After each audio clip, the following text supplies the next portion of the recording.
So just to recap, so Symphony's strategy has two main pillars. The first is our out-of-the-box products, something we're calling Symphony Insights. And just to recap what that is, that's the tools that allow you to unlock intelligence and user efficiency. We showed some of that at the last Innovate.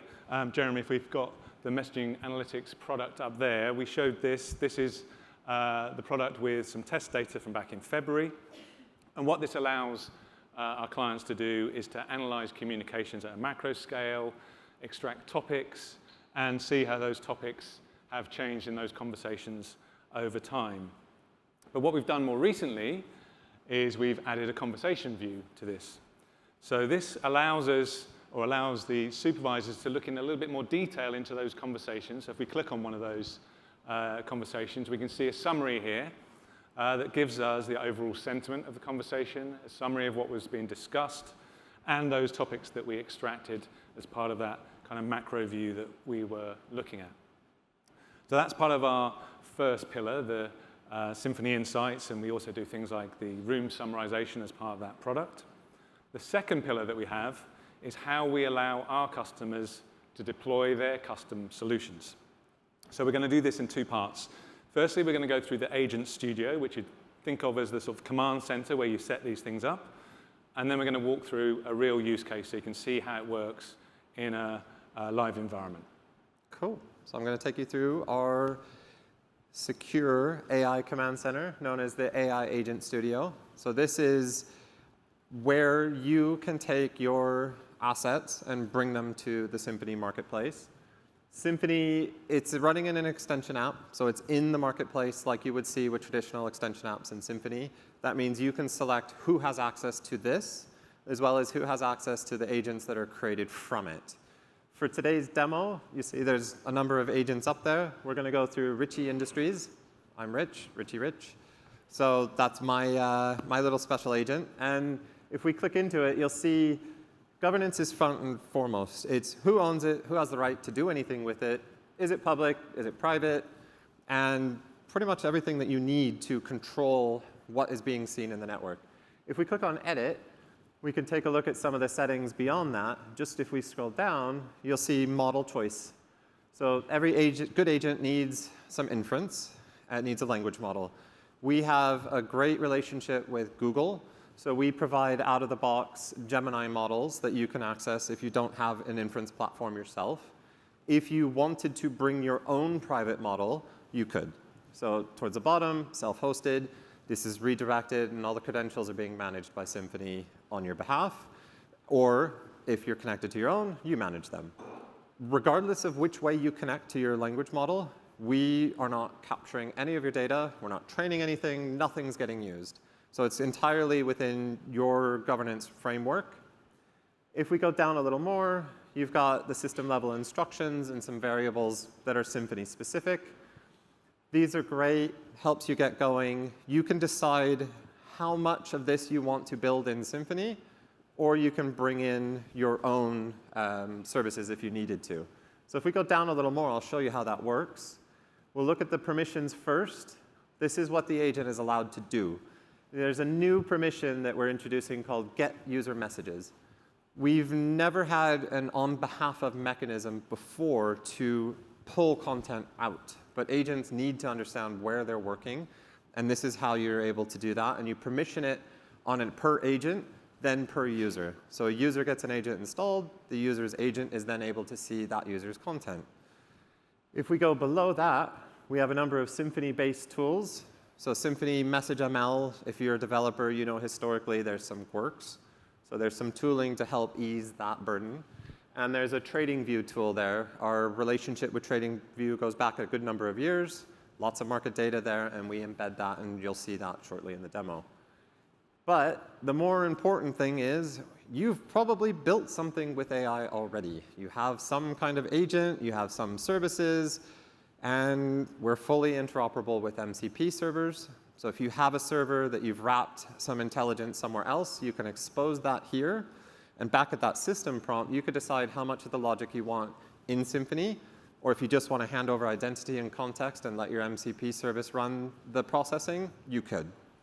You've also got out-of-the-box third-party like Confluence, Salesforce, some of the generic standards in the industry. We've got two highlighted, OmniGraph and Sentinel. Those are our dummy for today's demo. You can imagine this being some services in-house, OmniGraph maybe a knowledge graph, and Sentinel being maybe a regulatory compliance checker. But I think I've talked enough. So maybe we save this, and I'll hand it back to you. OK, yeah. So thanks, Rich. So remember, the Agent Studio is the configuration tool. It's something that will be permissioned for people like admins and developers, not really the everyday user. It's the agents that you build there that the end users really care about. So now let's talk about that end user experience. Yeah, so we talked about enabling and creating an agent and giving that agent an identity or persona on Symphony's front end. You can talk to that agent directly like you would a regular chatbot, or we are introducing a side panel that sits in context of an existing chat room that allows that agent to see what's going on in the conversation. And it means that you, as a user, don't need to switch around different rooms and look for your agent and be able to talk to it intelligently and in context. So let's see how that works. Yeah, let's get into it. So in this example, we're going to be in the world of wealth management. And imagine that I am an advisor. And as an advisor, I spend a lot of my time talking to my clients. And a lot of my clients are on WhatsApp.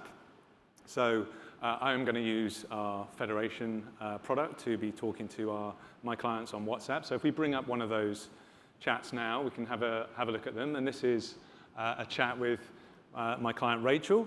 We've been talking backwards and forwards, all stuff that you have seen before on Symphony. But down at the bottom there, you can see that she's asking me a question about the gold market. Now, I'm not an expert on the gold market, so I'm going to need some help. So what we're going to do is we're going to launch that agent that Rich just showed us by clicking on that sparkly icon up the top there, and that's going to open up this side panel. So this is that private AI panel that Rich was just talking about. So as that agent woke up, you can see it's suggested a few things that I might like to ask it. But we know we're going to ask about gold. So Jeremy, if you can just ask it to give us some ideas about the gold market. And hopefully, I can get smart really quickly. And you'll see the thinking that the agent is running through is coming on screen. It's being logged and recorded for compliance and audit. So the context of what was being sent to the system prompt going to the LLM responses back. Any thinking that may have been documented comes alongside that. And you'll see here as well, if we scroll down just a little bit, this is the trading view widget. So it's embedded real-time live for Rob here to be able to see what's going on with the market. None of what's on this right-hand panel is visible to Rachel. So she can't see this, but this is fully embedded in using TradingView's MCP. So back to you, Rob. So there we have it. So I've got my talking points now, so I can be smart about the gold market, and I can see that chart, as Rich mentioned. And so if you, again, at the bottom, you can see that this agent has actually suggested that I might want to draft a message for my client. And given I'm really busy and also quite lazy, we should go ahead and do that. So Jeremy, can you ask it to draft that message for us? There we go. Yeah, so it's going to go away and think again. And this agent's been set up for a human-in-the-loop checkpoint. So it's drafted a message, and it's grabbed the context correctly. It's got Rachel there as an addressee for the message. It's also converted the TradingView chart into a PNG. It knows that Rachel is not on Symphony natively. She's on WhatsApp, and it's able to convert it to a media that she is able to receive. Again, nothing goes without the expert saying so. Expert, what do you think? Oh, yeah, looks good to me. So, yeah, I think we should send this. So I like to be in the loop and know what's going on. But, Jeremy, can we send this one to Rachel? So, this was set up as a human-in-the-loop process. But you can imagine agents also being able to automatically respond in certain cases. But the real breakthrough, I think, here is that I got smart really fast and serviced my customer really quickly.